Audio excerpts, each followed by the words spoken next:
Commentaire. Platon. Le Théétète et le Phédon. Une émission proposée par Raphaël Antoven.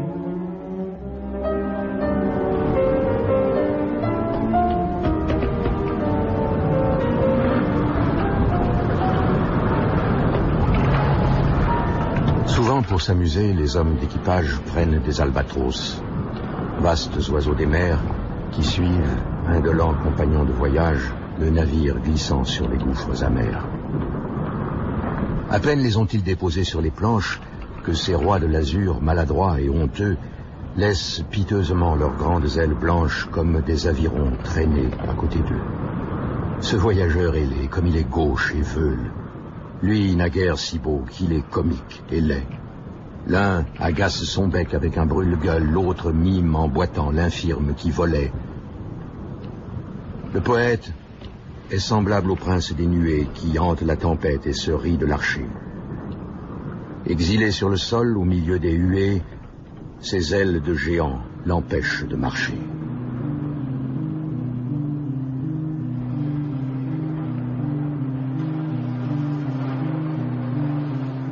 De toutes les idées reçues dont on accable le philosophe, l'image d'un homme inapte aux nécessités de la vie courante est certainement la plus répandue.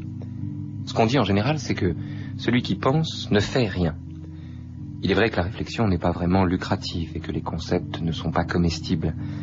Mais le philosophe, tête en l'air, est vraiment un marginal, un excentrique, dont les divagations sont mal vues de tous ceux qui se flattent d'avoir les pieds sur terre ou de mettre la main à la pâte. Le philosophe, c'est un poids mort dans la vie active, car c'est un moine sans Dieu, soucieux des choses que les autres ne voient pas. Non seulement donc la philosophie ne sert à rien, mais elle fait même pire que ça, puisqu'elle se demande à quoi ça sert de servir à quelque chose. Le philosophe, et Socrate en particulier, est surtout la mauvaise conscience des hommes qui, parce qu'ils n'ont rien approfondi, sont convaincus de ce qu'ils pensent et négligent, à la fin d'une vérité, d'envisager la vérité opposée. Bref, le philosophe, c'est un anticonformiste que ses ailes de géant empêchent de marcher au pas. Et s'il faut se moquer de lui, c'est qu'il se moque du monde, l'animal. Dans l'Athènes du IVe siècle avant notre ère, la haine et la jalousie ont le droit pour elles, puisque Socrate est condamné à mort par des juges imbéciles chargés de couper les têtes qui dépassent. Socrate, martyr en chef de la sottise humaine. Le maître de Platon boit la ciguë. Plus tard, Giordano Bruno passera au bûcher. Galilée sera contraint d'abjurer, Spinoza excommunié. Tandis qu'à chaque fois, Monsieur Homais, le roi des cons, se verra fièrement remettre la croix d'honneur. Comme dit Nietzsche, la morale consiste aussi à protéger les forts contre les faibles. Socrate meurt donc sans ciller, après avoir vécu sans se plaindre, 432 ans avant la crucifixion du Christ, à l'âge de 71 ans. À toute chose malheur est bon, puisque la philosophie de Platon, qui alors a 28 ans, est née de cette mort. On peut même dire que la métaphysique a surgi tout entière du premier procès stalinien. L'accusé Socrate n'était pas n'importe qui. En fait, c'était même plutôt tout le monde à la fois, contempteur de la démocratie, penseur totalitaire de la cité parfaite, amoureux à son corps défendant, éducateur, corrupteur, seul homme à jeun dans l'ébriété collective, esprit sublime sous une enveloppe grotesque, rhéteur, ironiste, orateur, plaideur, accoucheur, manipulateur, affabulateur, sophiste antisophiste ou sceptique omniscient. Le Socrate de Platon n'est pas seulement un moustique génial qui vous empêche de dormir, c'est aussi un caméléon, venimeux parfois. Aujourd'hui, c'est en compagnie de Paul Mathias, qui enseigne la philosophie en Cagne au lycée Henri IV, et qui a écrit notamment sur Plotin, Montaigne, Kant, Nietzsche et Internet, et en compagnie de Martine Lucchesi, qui a dirigé le volume sur le remords dans la collection Autrement et qui est professeur en Cagne au lycée Fénelon, que Commentaire évoquera le cas Socrate à partir de 2 dialogues platoniciens. Le Théétète d'abord, dans lequel Socrate décrit à travers la figure de Thalès la condition du philosophe et compare son métier à celui des sages-femmes, puis le Phédon, dans lequel Platon raconte, sans y avoir assisté, la mort exemplaire de son maître.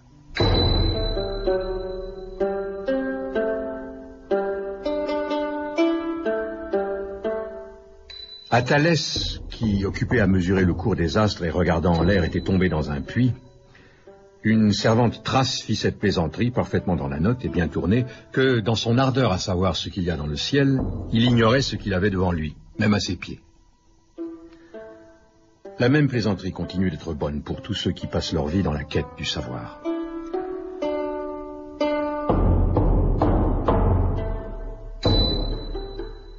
Dans le Théétète, Platon décrit Thalès, qui, la tête dans les étoiles, probablement occupé à mesurer la distance qui les sépare, eh bien ne voit pas ce qui se passe à ses pieds et tombe dans le puits. Cette parabole, ce mythe, a une postérité considérable, puisque encore aujourd'hui on tient finalement le philosophe pour un être certes de chair, mais qui a plutôt tendance à l'oublier et à se réfugier dans un univers idéal, spirituel, oiseux, vaporeux, éthéré.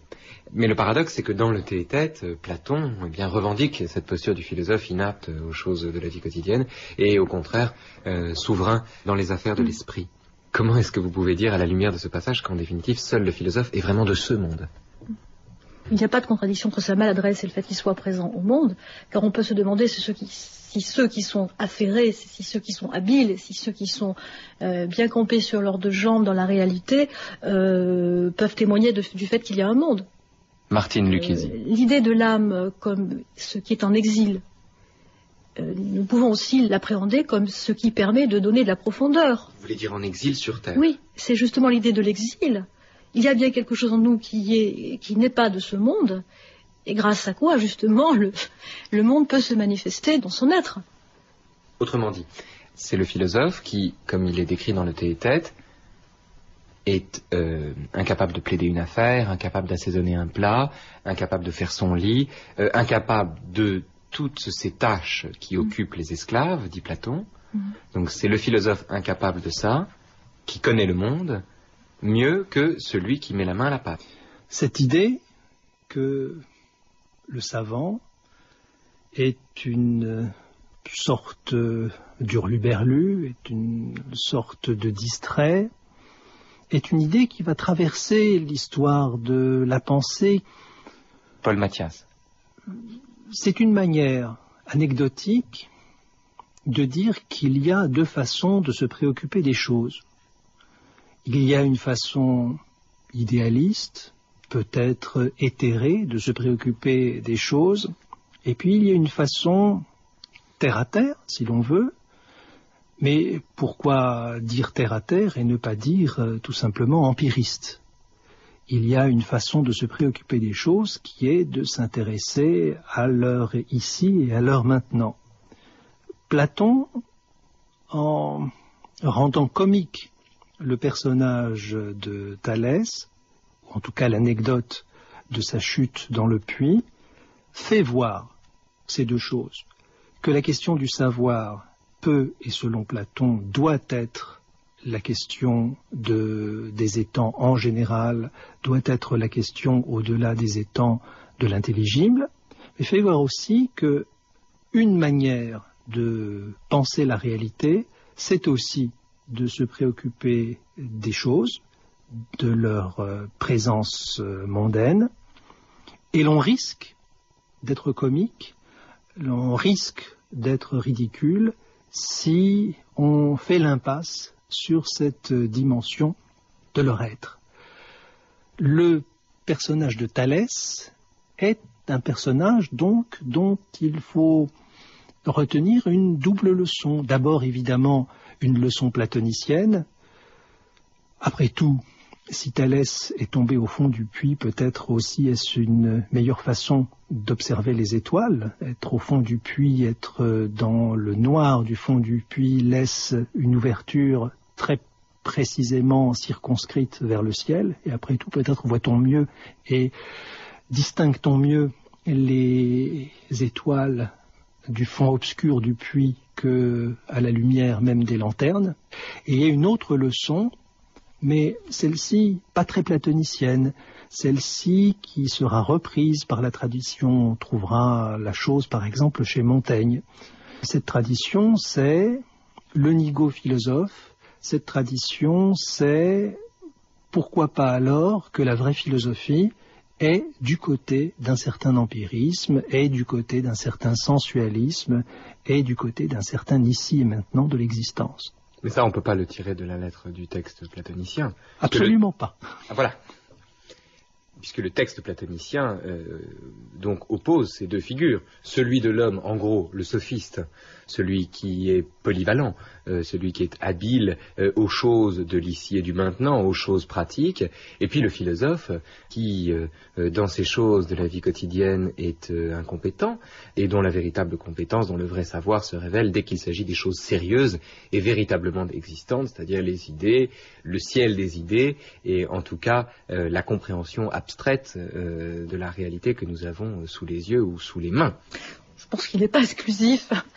On peut à la fois mettre la main à la pâte et percevoir le monde dans sa manifestation. Je pense que c'est une vision un peu radicale, c'est un petit peu opposé.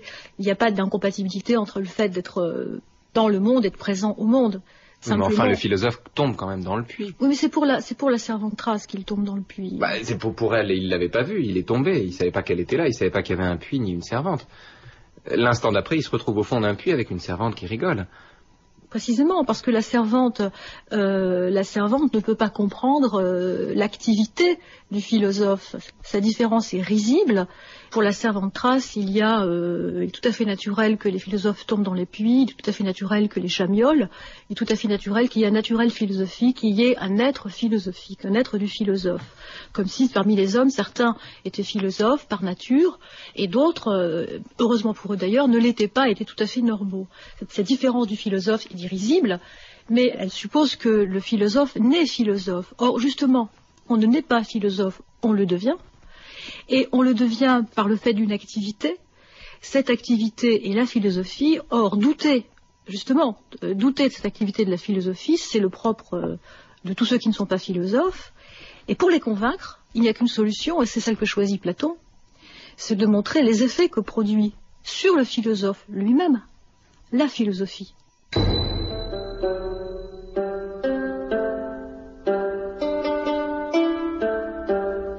Quand un tel homme, dans un tribunal ou ailleurs, où que ce soit, est forcé de discuter de ce qui est à ses pieds ou devant ses yeux, il provoque le rire, non seulement chez les femmes Thraces, mais dans tout autre public, car toute difficulté est un puits où il tombe du fait de son inexpérience. Son ignorance des formes à respecter est effrayante, elle lui donne l'air stupide. Il confond le tyran ou le roi dont on chante les louanges avec le berger qui garde les troupeaux. C'est d'ailleurs une espèce plus rétive et frondeuse que le bétail de ces derniers, estime-t-il, que gardent et traits rois et tyrans. Quand on célèbre les lignées chantant qu'un tel est de bonne race parce qu'il peut déclarer 7 ascendants riches, il tient cet éloge pour celui de gens à la vue tout à fait trouble et courte, incapables par manque d'éducation de porter constamment le regard sur le tout et de calculer que chacun a des dizaines de milliers d'ascendants et d'ancêtres qu'on peut dénombrer, et que dans ce nombre, des riches et des mendiants, des rois et des esclaves, barbares aussi bien que grecs, tout un chacun en a eu souvent par dizaines de milliers. Il rit de gens incapables de faire ce calcul, comme de délivrer de son enflure leur âme sans intelligence. Dans toutes ces situations, l'homme que je décris fait rire la foule à ses dépens. Car d'un côté, il a l'air arrogant, tandis que de l'autre, il ignore ce qui est à ses pieds et perd ses moyens en chaque occasion.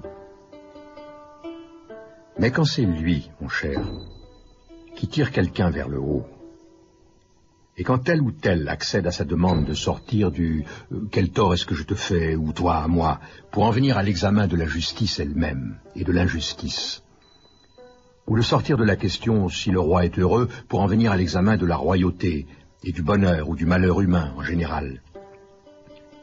Sur tous ces sujets-là, quand c'est celui qui est petit quant à l'âme, virulent, habitué des tribunaux, qui doit à son tour donner la réplique, à lui de payer la contrepartie. Suspendu à un point élevé, il a le vertige. Il est désemparé, il perd ses moyens, il articule des sons dépourvus de sens. Tout cela fait qu'il provoque le rire. Non pas chez les femmes Thraces, ni chez aucun autre mal élevé, car ils ne s'en aperçoivent pas, mais chez tous ceux qu'on a fait croître de la façon contraire à des esclaves.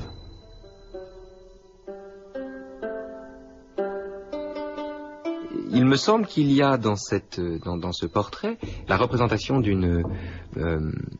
disons que l'idée que la maîtrise des choses de ce monde est en réalité une domination servile, pour reprendre l'expression de Rousseau. Que ceux qui savent y faire sont des esclaves qui s'ignorent, alors que le philosophe, intransigeant, inapte aux choses de la vie courante, apparaît comme la victime de ce monde, un peu à l'image de Socrate qui est condamné par ses juges, mais en définitive est beaucoup plus libre que... En somme, il y a l'irrédentisme de Socrate face à une société aliénée. C'est un peu comme si Socrate... C'est un peu la version platonicienne d'Antigone. Il y a quelque chose, je trouve, dans la figure de Socrate qui relève d'une intransigeance absolue à l'endroit de ce qui déplace les foules. Plutôt qu'une intransigeance absolue, je crois que ce qui est absolu, c'est l'appel de l'intelligible. Le personnage de Thalès paraît un petit peu nigaud.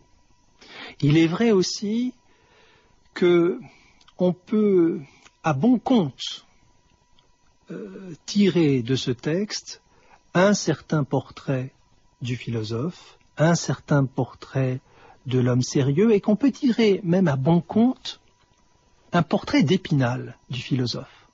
Et le portrait d'Épinal du philosophe, c'est justement le portrait du philosophe éthéré et distrait, mais à juste titre.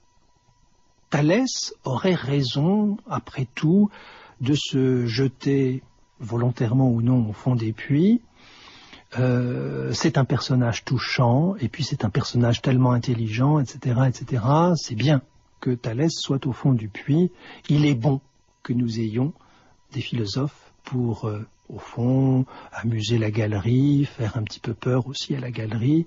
Ces personnages un petit peu éthérés et qui parlent avec retenue ou hésitation, ou alors qui tout simplement ne savent pas parler dans un micro, ces personnages sont pour nous en quelque sorte rassurants, et nous rassurent d'ailleurs en même temps sur nos compétences mondaines.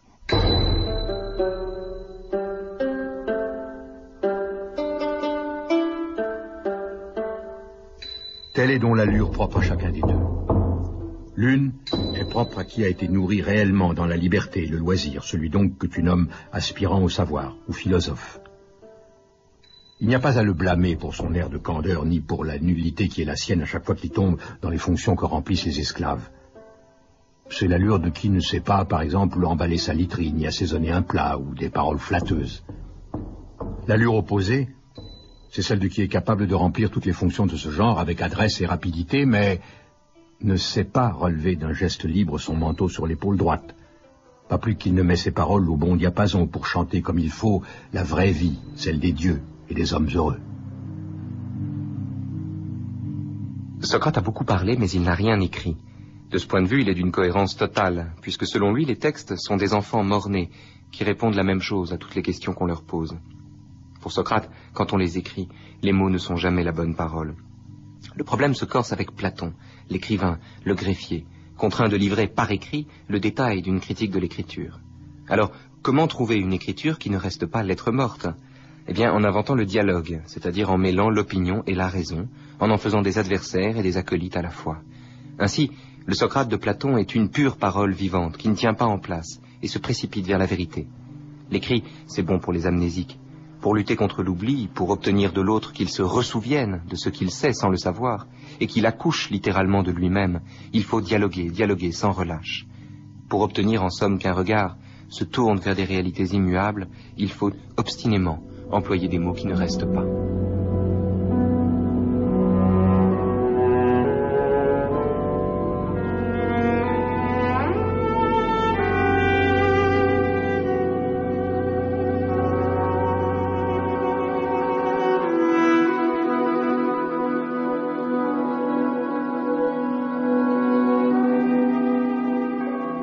À mon métier de faire les accouchements appartiennent toutes les autres choses qui appartiennent aux accoucheuses. Mais il en diffère par le fait d'accoucher des hommes et non des femmes, et par le fait de veiller sur leurs âmes en train d'enfanter mais non sur leur corps. Et, c'est cela le plus important dans notre métier, d'être capable d'éprouver par tous les moyens si la pensée du jeune homme donne naissance à de l'imaginaire, c'est-à-dire à du faux, ou au fruit d'une conception, c'est-à-dire à du vrai. Pourtant, j'ai au moins cet attribut qui est propre aux accoucheuses. Je suis impropre à la conception d'un savoir. Et ce que beaucoup m'ont déjà reproché, à savoir que je questionne les autres, mais que moi-même je ne réponds rien sur rien, parce qu'il n'y a en moi rien de savant. C'est un fait véritable qu'ils me reprochent. Et la cause de ce fait, la voici.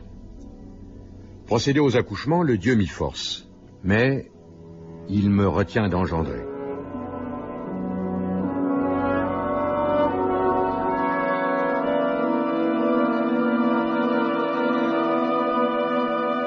Seul un discours cohérent peut donner confiance, peut donner une assurance, peut donner forme à la pensée. Or, visiblement, les interlocuteurs de Socrate ne parviennent pas par eux-mêmes à la cohérence, n'ont pas l'idée d'une progression et d'une cohérence. Je pense que toute cohérence est contraignante.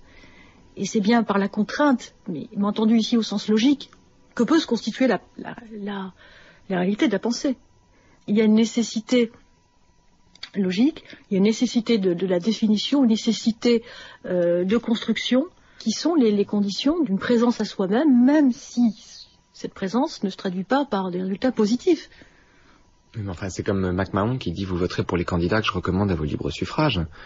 Socrate conduit ses interlocuteurs vers la conscience soit vers la saisie d'une vérité, soit vers la déconstruction d'une certitude. De deux choses l'une, soit il ébranle une certitude en place, comme il le fait dans le Ménon ou dans le Théétète, soit on a un autre Socrate, peut-être un peu plus didactique, qui non seulement ébranle une certitude en place, mais qui, je pense par exemple à la République, substitue à cette certitude une autre certitude.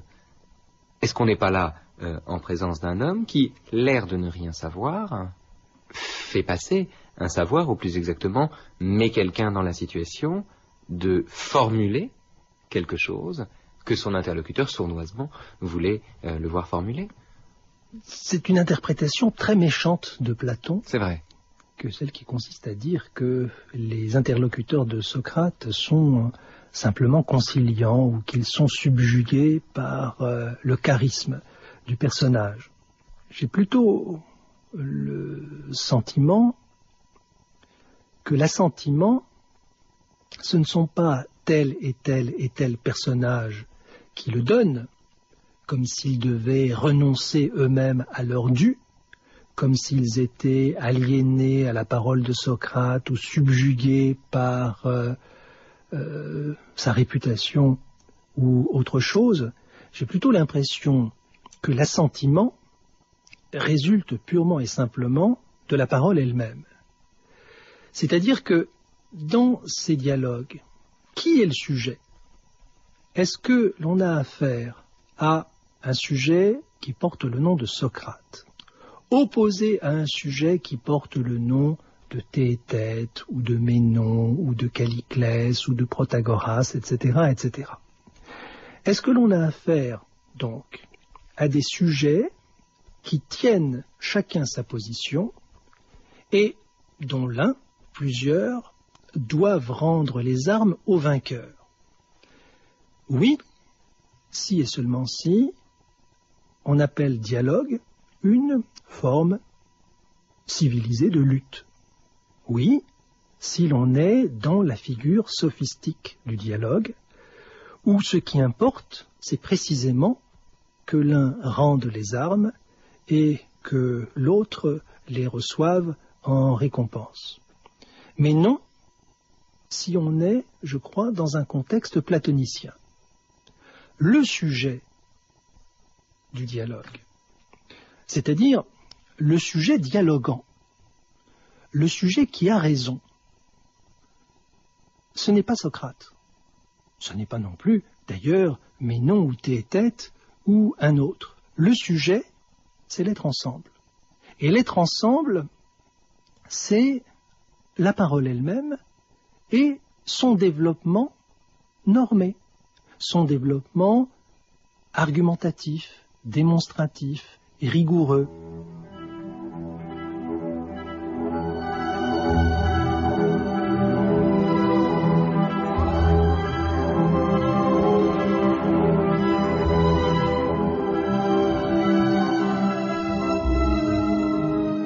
Le fait est donc que je ne suis moi-même absolument pas quelqu'un de savant.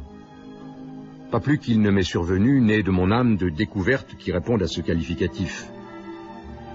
Mais ceux qui se font mes partenaires, au début bien sûr, quelques-uns paraissent même tout à fait inintelligents, mais tous, quand nos rapports se prolongent, ceux-là auxquels il arrive que le Dieu le permette, c'est étonnant tout le fruit qu'ils donnent. Telle est l'impression qu'ils font à eux-mêmes et aux autres. Et ceci est clair, ils n'ont jamais rien appris qui vienne de moi. Mais ils ont trouvé eux-mêmes, à partir d'eux-mêmes, une foule de belles choses, et en demeurent les possesseurs. De l'accouchement, oui, le Dieu est cause, et moi aussi.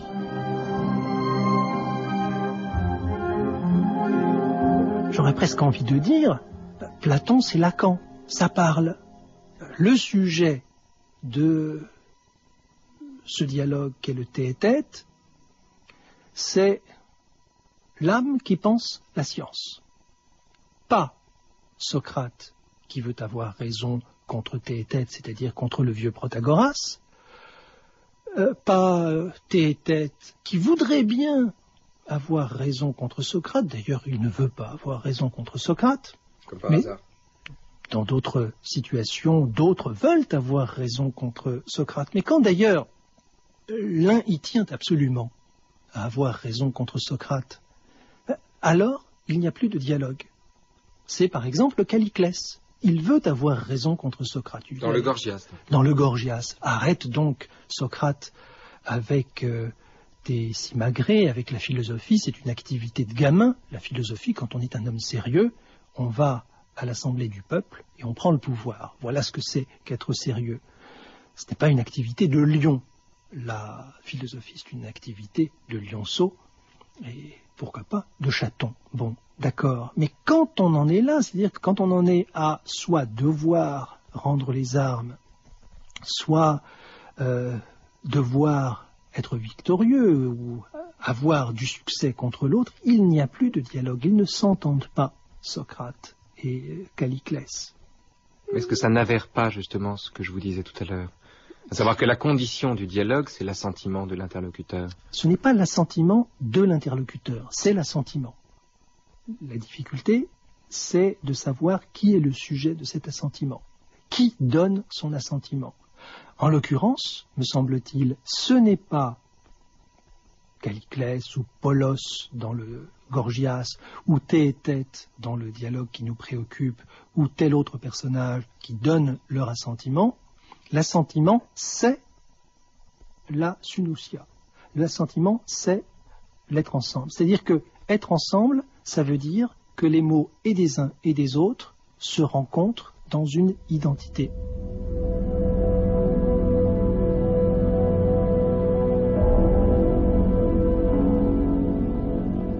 Maintenant, cela, mon très bon, je te l'ai exposé tout au long pour la raison suivante. Je te soupçonne, juste comme toi-même tu le crois, d'être dans les affres parce qu'en ton sein tu portes quelque chose. Livre-toi donc à moi comme au fils d'une accoucheuse qui lui-même fait des accouchements sa spécialité. Et à ce que je peux te demander, aie à cœur de répondre autant que tu en es capable. Et si donc, examinant quelqu'une des choses que tu aurais dites, j'en viens à la tenir pour imaginaire et non pour du vrai, qu'ensuite je la subtilise et la rejette, ne sois pas comme les femmes qui ont leur premier enfant, telle une bête sauvage autour de ses petits. Beaucoup déjà, en effet, admirables garçons, ont adopté vis-à-vis de moi une attitude telle qu'ils sont prêts tout simplement à mordre dès lors que je fais disparaître quelques-unes de leurs inconsistances. C'est qu'ils ne croient pas que je fais cela par bienveillance. Éloignés qu'ils sont de savoir qu'aucun Dieu n'est hostile aux hommes, et que moi non plus je ne joue nullement ce genre de rôle par malveillance, mais qu'il ne m'est d'aucune façon permis de concéder le faux et d'affaiblir l'éclat du vrai.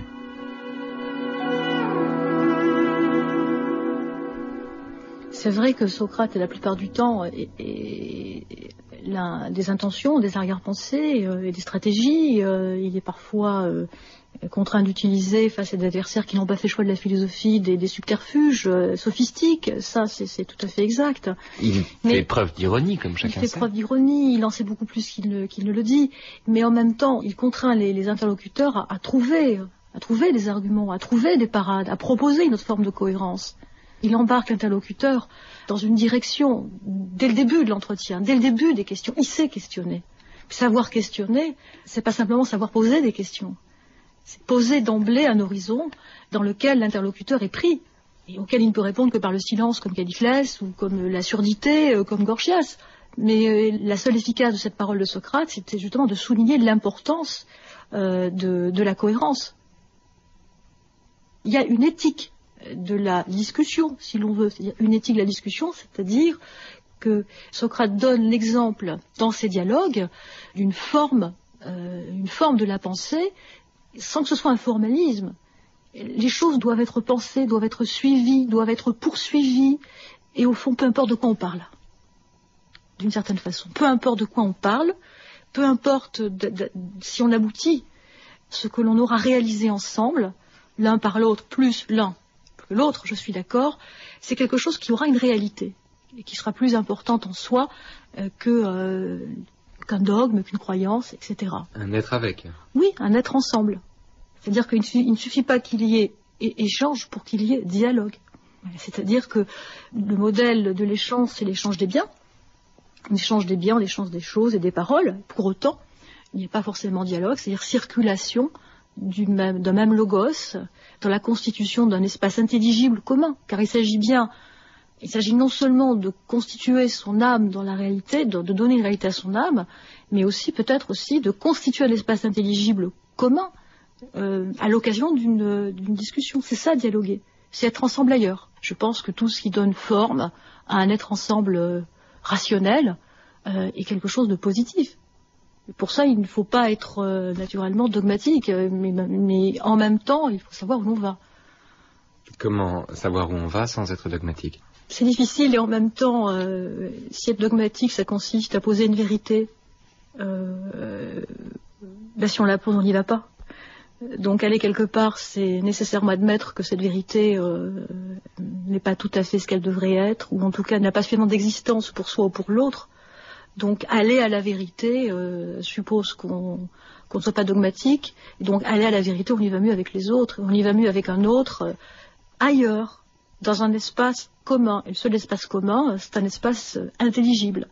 Est-ce que vous pensez que Socrate apprend quelque chose de ses interlocuteurs? On pourrait penser effectivement que chaque interlocuteur, tout homme, c'est très démocratique, n'importe qui fait l'affaire. Il est l'occasion pour Socrate de donner corps à sa pensée et forme à son âme.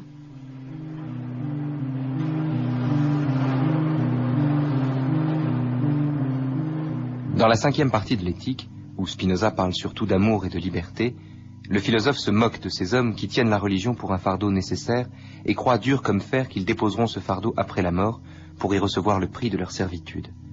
Méfiance donc à l'endroit des humains qui se mortifient et de celui qui, spéculant sur l'éternité, fait le choix de mourir de son vivant. Le dénuement volontaire est souvent une imposture. Celui qui se prive, celui qui s'interdit, a nécessairement une idée derrière la tête et compte bien toucher dans l'au-delà les dividendes célestes de sa douleur. Qu'on ne s'y trompe pas. Si l'ascète n'avait ni l'espoir d'une récompense, ni la crainte d'un châtiment, on peut parier qu'il ferait n'importe quoi.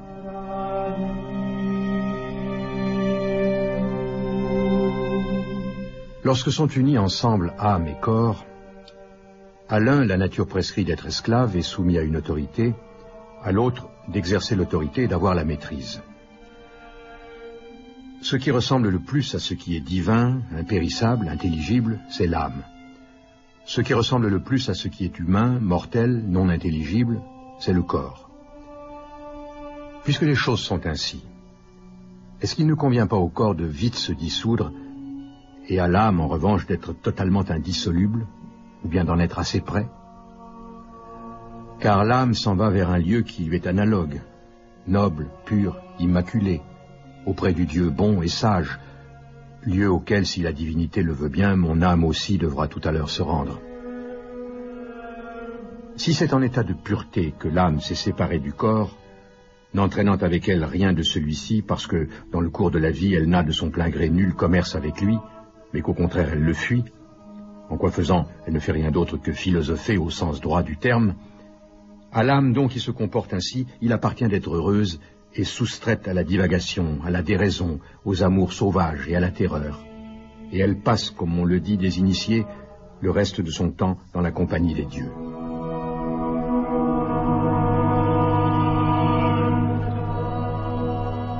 Dans le Phédon, Platon décrit le passage donc de la vie à la mort en expliquant que si l'âme se conduit bien, elle voisinera post-mortem dans la compagnie des dieux, Et si elle se conduit mal, elle va se vautrer alentour des cimetières, des tombes, des stèles, à la façon des feux follets.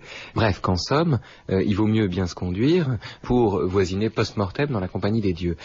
Est-ce que ce texte-là ne vous semble pas construire un système où finalement la vertu, le bon comportement, repose sur l'espoir d'une récompense? Ce qui me conduit à l'ultime question de la chose, c'est qu'est-ce que c'est que cette vertu qui a besoin d'une récompense pour bien se conduire? Que je sache, la vertu devrait être à elle-même sa propre récompense. D'abord, Socrate ne dit pas que tous les hommes ont une âme. D'une certaine façon, l'âme se constitue par la philosophie. C'est-à-dire que Socrate est mortel comme tous les hommes, mais Socrate répond, tous les hommes n'ont pas, parce qu'ils ne philosophent pas, l'occasion, naturellement, d'éprouver l'assurance d'être immortel et le sort que peut connaître l'âme qui s'est constituée par la pensée. Excusez-moi, il dit de celui qui ne philosophe pas mais qui se conduit bien, qu'il se réincarnera en abeille, guêpe ou fourmi. Oui. C'est une image qui signifie tout simplement que les hommes ne sont pas égaux devant la mort. D'une certaine façon, il n'y a pas de condition humaine. D'ailleurs, dans le texte, Socrate définit l'homme comme étant l'union d'une âme et d'un corps, l'homme étant cette liaison accidentelle, cette liaison malheureuse entre l'âme et le corps. Mais chaque âme, chaque individu, parce qu'il a une âme, est responsable de ce qui adviendra à cette âme. C'est-à-dire que ce qui permet la singularisation de l'âme, c'est précisément le fait qu'étant liée à un corps, elle s'identifie soit au corps, soit à elle-même. Et ce qui n'est pas du tout rassurant pour ceux qui désirent, au fond, qu'on leur garantisse une immortalité, puisque Socrate le dit, peut-être que l'âme est immortelle, mais alors si l'âme est immortelle, on peut craindre l'immortalité pour, justement, qu'elle soit le lieu d'un châtiment. Le châtiment de l'âme du méchant, c'est simplement d'effectuer la déliaison, après la mort, de l'âme du corps, puisque celui qui s'est identifié à son âme devra de toute façon devenir une âme. C'est-à-dire que le châtiment fait à l'âme du non-vertueux ce que le philosophe fait de manière volontaire de son vivant. Mais donc il y a chez Platon une idée du châtiment et de la récompense. Est-ce qu'on peut considérer, avec Nietzsche, que Platon est le premier des chrétiens? C'est une présentation... Scolaire n'est pas le mot. C'est un enfantillage, cette présentation. Voilà. Il y a deux choses. La première, Platon est-il le premier chrétien? Réponse. Plusieurs réponses. Premièrement, je ne sais pas. Deuxièmement, j'en doute beaucoup. Et troisièmement, je m'en fous. Maintenant, il y a l'autre question. Est-ce qu'il faut interpréter la théorie socrato-platonicienne de la vertu comme une théorie rétributive de la vertu? Je crois honnêtement que ça n'est pas du tout le cas. Mais si c'est souillé, sans s'être purifié, que l'âme se sépare de son corps, alors parce qu'elle a été ensorcelée par lui, ses convoitises et ses plaisirs, au point de ne rien tenir d'autre pour vrai, sinon ce que l'on peut toucher et voir, ce qu'on boit et mange, ou qui sert à l'amour, parce qu'elle s'est accoutumée à haïr, à craindre et à fuir ce que saisit le philosophe, parce qu'elle n'est pas sans mélange, alors l'âme, alourdie, se vautre alentour des monuments funéraires et des tombes, alentour desquelles justement se voient je ne sais quels fantômes simulacres, comme seuls peuvent en fournir les âmes impures. Et elle ne cesse d'errer jusqu'au jour où, de nouveau, elles viennent s'enchaîner dans un corps dont les mœurs sont analogues à celles qu'ils ont pratiquées leur vie durant. Le glouton devient un âne, le voleur devient un loup ou un faucon, et l'homme qui, sans philosophie mais avec tempérance, s'est adonné à la justice, passera dans une espèce animale dont les mœurs sont sociales et polissées. Abeille, je pense, ou guêpe, ou fourmi. Mais en tout cas, le retour à la nature des dieux est interdit à qui n'a pas pratiqué la philosophie et n'est permis qu'à l'ami du savoir. Voilà pour quel motif ceux qui philosophent au sens droit du terme s'abstiennent, sans exception, de tous les désirs qui se rapportent au corps.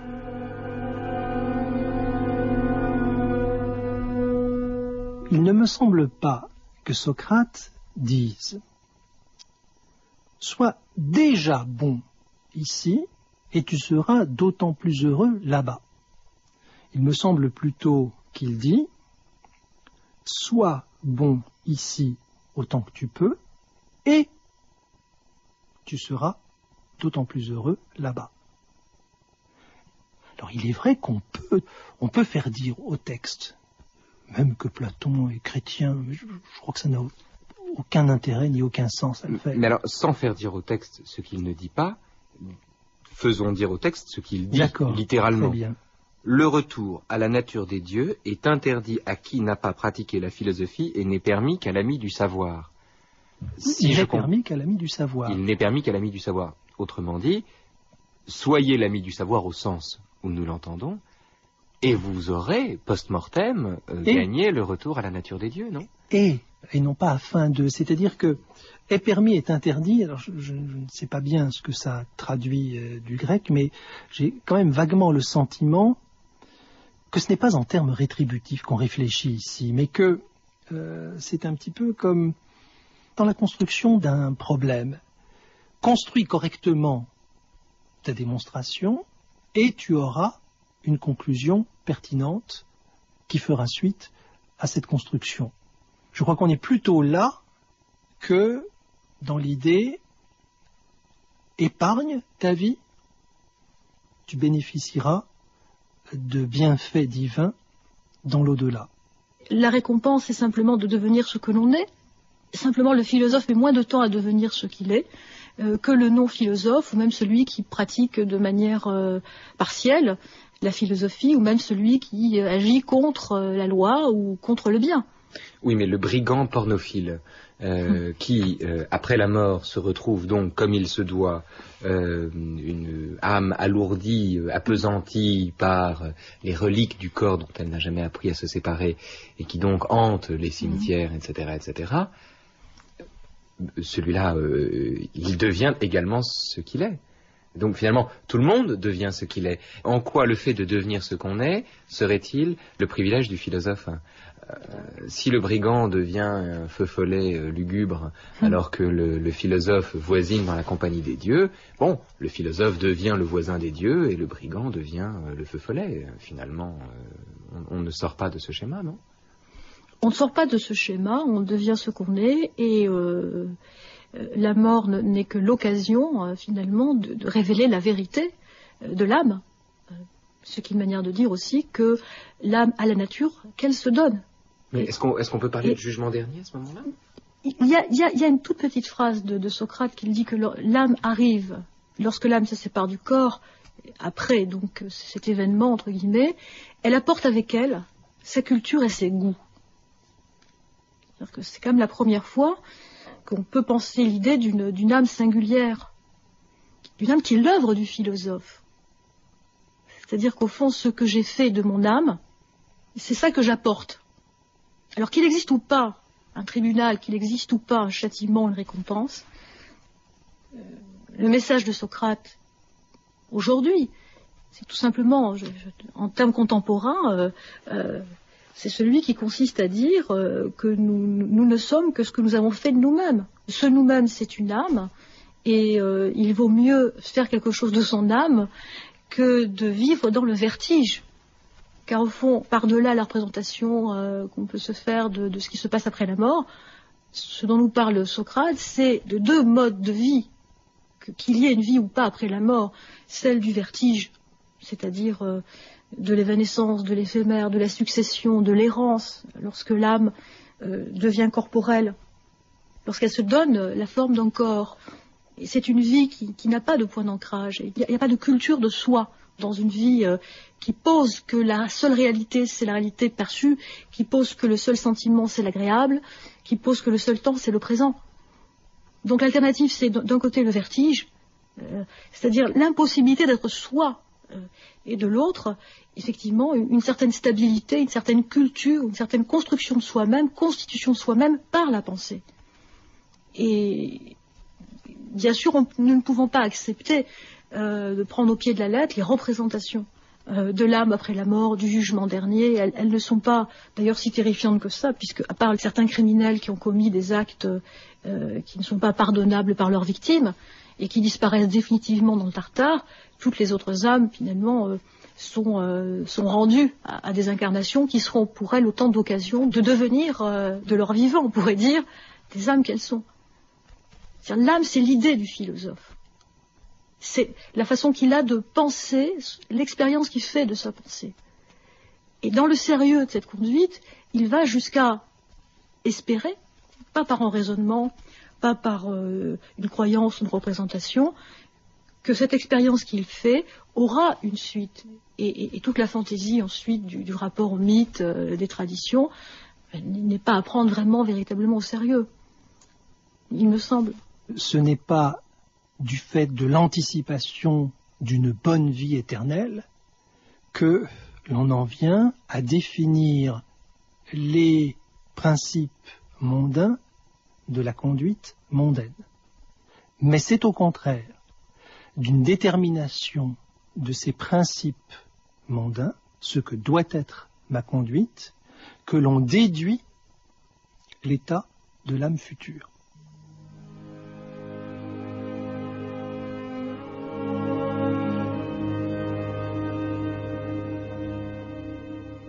À ces mots, Criton fit signe à son esclave qui se tenait près de lui.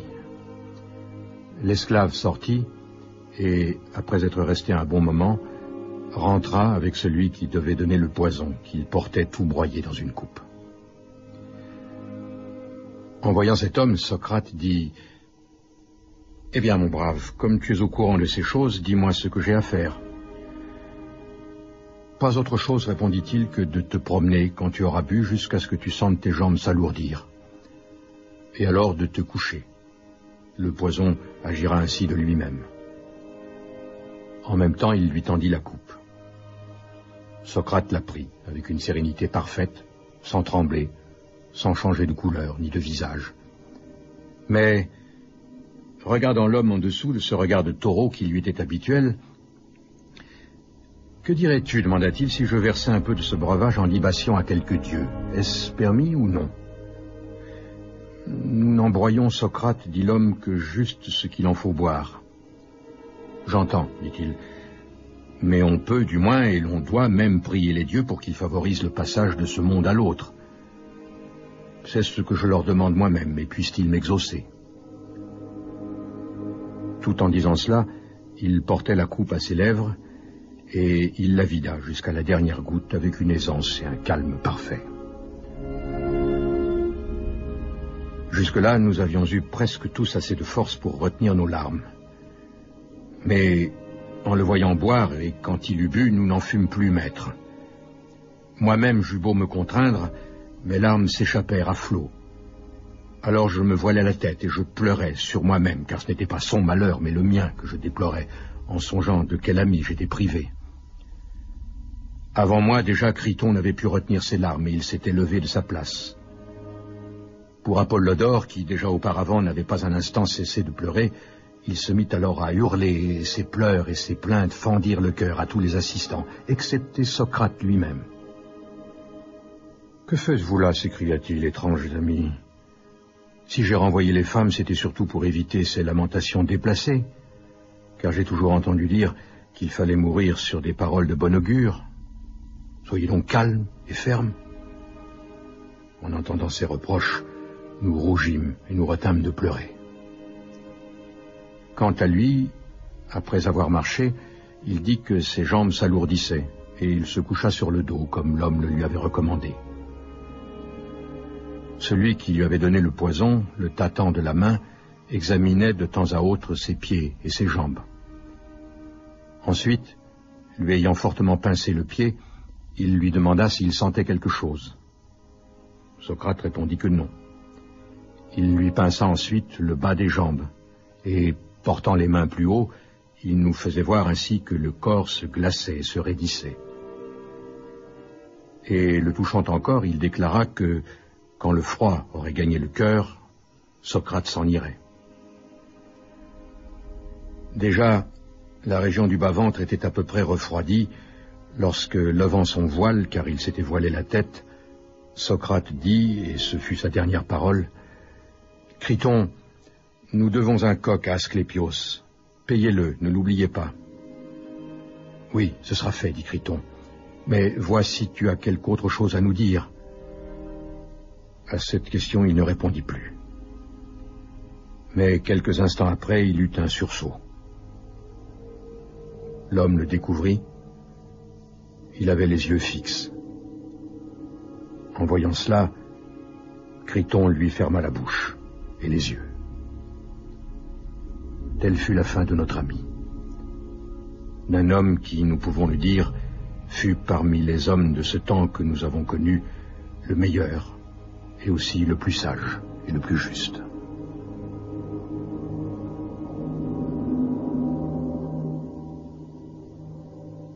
Les dernières paroles de Socrate, au moment de mourir, sont... il s'adresse à Criton et il dit « Songe à faire porter un coq au dieu des médecins ». Comment interpréter donc que son dernier acte de vie terrestre soit un cadeau, une offrande au dieu des médecins? Justement, c'est pour éviter qu'il y ait un dernier acte. Je pense que terminer sur une boutade, après avoir justement achevé son parcours philosophique, c'est une façon de ne pas donner à la mort le dernier mot, en proposant justement un dernier mot qui n'est pas théâtral, qui n'est pas chargé de sens, qui est insignifiant. Je crois que c'est la raison même de la réponse de Socrate. Et je pense qu'on peut aussi l'interpréter, mais évidemment, puisque Socrate, lorsqu'il fait des jeux de mots, se réfère toujours à une tradition. Mais là, je pense que la tradition est là, justement, en extériorité par rapport au discours philosophique. Le coq est connu pour avoir, tout le monde le sait, des vertus conjuratoires, apotropaïques, c'est-à-dire d'aider l'âme, après la mort, à gagner son lieu. Et par ailleurs, Esculape, Asclépios, c'est le dieu qui aurait guéri, dit-on, l'homme de l'immortalité. Or, précisément, guérir de l'immortalité, c'est se moquer du dernier mot, et c'est proposer en fin de discussion avec ses disciples un mot qui n'est plus sujet à interprétation. Le testament de Socrate, il n'arrête pas de le dire, c'est surtout faites son legs et son testament, faites ce que je fais. Et je me contente moi de faire ce que je dis. Et donc faites ce que je vous dis de faire. Donc il y a comme une déception du lecteur lorsqu'il est attentif aux derniers mots de Socrate. Je crois justement que c'est une manière de déjouer, de la part de Platon, de déjouer cette attente. Et d'ailleurs, il faut remarquer aussi que Platon dit de lui-même dans le texte qu'il n'est pas venu, il n'était pas présent à la mort de Socrate. Il est assez paradoxal que l'auteur d'un texte se désigne lui-même comme étant peut-être malade le jour où Socrate est atteint son dernier jour. Et alors il y a beaucoup de spécialistes qui s'interrogent sur cette absence de Platon, pourquoi est-ce que Platon était absent, et qui prennent d'ailleurs très naïvement au pied de la lettre l'explication que Platon donne lui-même de sa propre absence, en disant Platon était malade, c'est vrai. Seulement dans le texte, Platon dit de lui-même, Platon était malade, je crois. Or, si on y réfléchit un petit peu, on se rend compte qu'il n'y avait pas de place pour Platon. Platon n'est pas un disciple comme les autres, c'est le philosophe. Et ceux qui sont autour de Platon ne sont justement pas des philosophes. Est-ce que vous voulez dire que Platon n'aurait pas pleuré en voyant Socrate avaler la ciguë? Bien sûr que non. S'il est philosophe, il ne pleure pas. Vous dites, c'est aussi une façon de ne pas laisser à la mort le dernier mot. Mais est-ce que c'est pas tout simplement une façon de conjurer la mort elle-même? Puisqu'après tout, quand on fait une offrande au dieu des médecins, c'est qu'on s'apprête à guérir ou qu'on est guéri. Est-ce que ça ne signifie pas tout simplement que mourir, c'est une façon de guérir d'une maladie incurable jusqu'à la mort qui est la vie? C'est Desproges, Pierre Desproges, qui quand il va chez son médecin, s'entend dire qu'il est extrêmement malade, que ses cheveux vont blanchir, que des rides vont se creuser sur son visage, que son corps va s'affaiblir et que pour finir, il va mourir et se décomposer. Et quand il lui demande ce que c'est cette maladie, le médecin lui répond vous êtes tout simplement vivant. Est-ce que ça n'est pas une façon, donc pour Platon, ici, de présenter la vie comme une maladie dont la mort serait la guérison? Moi, je pense que cette interprétation nietzschéenne est un petit peu restrictive. La vie n'est pas une maladie, elle est simplement l'occasion pour le philosophe de devenir une âme, tout simplement. D'autre part, l'immortalité n'est pas vraiment l'objet du Phédon, n'est pas vraiment ce qui doit être démontré. Ce qui doit être démontré, c'est essentiellement que l'âme, on ne peut pas penser l'âme parce que l'âme c'est la pensée. Et quiconque pense ne se pose pas la question de la mort et de l'immortalité dans les mêmes termes que ceux qui en restent encore à une représentation archaïque, traditionnelle de l'âme. L'âme n'est pas une chose dont on peut parler, l'âme n'est pas identifiable à une réalité, elle est ce que devient notre pensée lorsque nous pensons. Et Socrate, dans le Phédon, n'arrête pas de renvoyer les disciples à eux-mêmes. Il leur dit, lorsqu'il lui demande où allons-nous trouver un exorciste qui va nous libérer de la crainte de mourir, qu'allons-nous devenir après ton départ, il leur répond systématiquement, le meilleur exorciste c'est vous-même, et surtout si vous voulez me faire plaisir, si vous pensez vraiment à moi, si vous m'aimez, pensez à vous, faites ce que je fais. Dans le Phédon, on a affaire à la dernière maïotique de Socrate, mais cette fois-ci c'est de lui-même qui l'accouche et de son âme.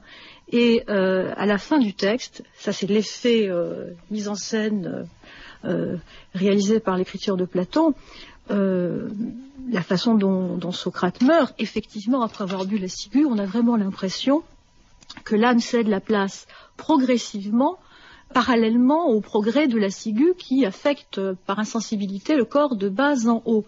Or, médicalement, c'est l'inverse qui est le vrai. La réalité médicale de la ciguë impose plutôt comme symptôme un délire. C'est la tête qui est d'abord atteinte en premier. On voit dans le Phédon tout à l'inverse. Le philosophe qui meurt en philosophe, c'est-à-dire que Socrate se promène sur les conseils du donneur de poison et que lorsqu'il ne sent plus ses jambes, il s'allonge. Alors il s'allonge dans un premier temps, on lui touche les cuisses, il ne sent plus rien, on lui touche le ventre, il ne sent plus rien. Et puis, dans un soubresaut, sans convulsion, et après avoir parlé, on ne sait pas, quelque chose se passe. Ce soubresaut n'est pas du tout une agonie, correspond probablement dans l'écriture platonicienne à l'idée que l'âme cède la place et donc est libérée du corps, comme si effectivement la mort était une délivrance, une maïotique, c'est l'accouchement de l'âme, c'est-à-dire son départ et non pas sa destruction. Et alors pourquoi est-ce que le Phédon se termine sur la tristesse de ses disciples ? La tristesse des disciples, qui est d'ailleurs assez nuancée, certains se déchirent, s'arrachent les cheveux, d'autres pleurent, d'autres se retiennent de pleurer, d'autres ont honte de pleurer ou d'avoir pleuré. Enfin, il y a toute une gamme d'expressions des émotions des disciples. Mais cette tristesse est nécessairement, elle est ambiguë, parce que au début du texte, ce qui est demandé à Socrate, de manière un peu perverse finalement, c'est mais écoute, rends-nous compte de ta sérénité devant la mort. Comment se fait-il que tu acceptes de nous laisser? Comment se fait-il que tu te ressentes aussi bien de partir? Donne-nous les raisons de ta sérénité. Et qu'allons-nous devenir? Tu nous laisses orphelins. Donc les disciples pleurent la mort de Socrate comme la mort d'un père. C'est-à-dire qu'au fond, ils se sentent abandonnés parce que, et d'ailleurs c'est Ékécrate qui le dit à un moment donné, Socrate est celui qui rend lumineux, c'est celui qui fait comprendre, même le moins intelligent des hommes est soudain capable de comprendre, et soudain capable de se rapporter par sa propre pensée à ce que lui révèle la parole de Socrate. Donc ce qui est perdu avec Socrate, c'est l'occasion exemplaire d'être soi-même.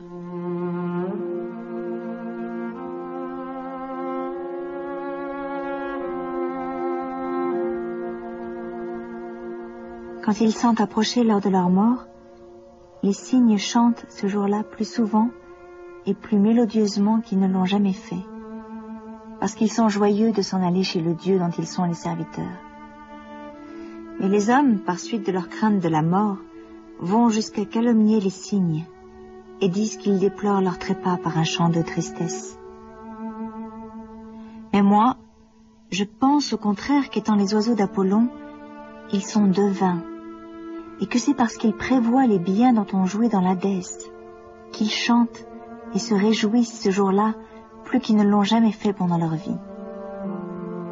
Or, je me persuade que je suis moi-même attaché au même service que les cygnes, que je suis consacré au même Dieu, que je tiens de notre Maître un don prophétique qui ne le cède pas au leur, et que je ne suis pas plus chagrin qu'eux de quitter la vie.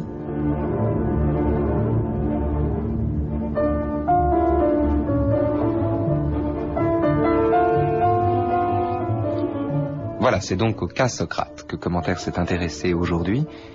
Je remercie d'abord Martine Lucchesi et Paul Mathias pour ce dialogue. Georges Claes et Florence Darel pour la lecture des textes, Brigitte Bouvier pour la réalisation, Simone Ronget pour le mixage et Michel Mestre pour la prise de son. Ceux d'entre vous qui veulent réécouter l'émission peuvent le faire sur le site internet de France Culture, www.franceculture.com, mais je vous engage surtout à lire ou à relire les dialogues magnifiques que sont le Tête et le Fédon. Dans 15 jours, Commentaire se penchera sur Rousseau et le discours sur l'origine et les fondements de l'inégalité parmi les hommes, autrement appelé Second Discours, dans lequel vous entendrez la parole d'un homme aussi fou que lucide et qui était à la fois le symbole et l'adversaire de la philosophie des Lumières. Tout de suite, Christine Goëmé.